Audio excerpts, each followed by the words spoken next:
Liwanag sa campus, liwanag sa bayan, ilaw ng katotohanan. Korupsyon, iyan lamang ang sinisagaw ng mga kabataang mag-aaral ng Mindanao State University sa kanilang ginagawang makabulhang kilos protesta.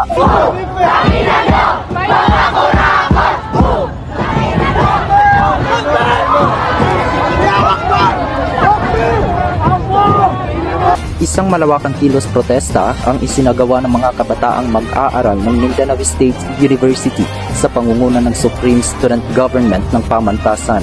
Naganap ang protesta sa harap ng Dimapur Gymnasium bilang bahagi ng panawagan sa pamahalaang gobyerno at pamunuan ng universidad hinggil sa mga isyong direktang nakakaapekto sa kanilang edukasyon at kapakanan. Bit-bit ang mga placards at streamers na may iba't ibang mensahe na nanawagan ang mga estudyante para sa mas mataas na subsidiya sa edukasyon, pagpapabuti ng flood control, pagpapatigil sa korupsyon at pagkondena sa genocide sa Palestine. Binigyang diigdig ng mga mag-aaral ang pangangailangan ng pamahalaan na bigyan ng prioridad ang sektor ng edukasyon, lalo na sa pampublikang universidad na nagsisilbing pag-asa ng mga kabataan mula sa iba't ibang panig ng Mindanao. Aking pangunahing panawagan lang ay itigil ang korupsyon, panagutin ang dapat managot. As climate justice now, alam natin na mga kabataan, kinakailangan po natin na dinggin natin ang hostisyang pangklima dahil hindi lamang ito issue para sa flood control but also the climate change na kasalukuyan nating pinagdadaanan.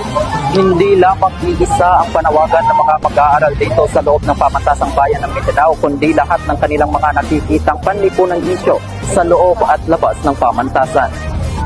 Giit pa ng mga lider estudyante, ang korupsyon ay matinding banta, hindi lamang sa pamantasan, kundi maging sa kinabukasan ng mga kabataan at ng bansa. Hinimok din ng mga kabataan ang administrasyon at pamahalaan na agarang tugunan ang kanilang hinaing at maging bukas sa dialogo.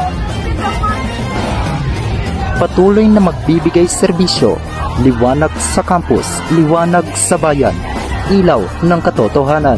Ako, si Wael C. Adam, para sa Tanglaw.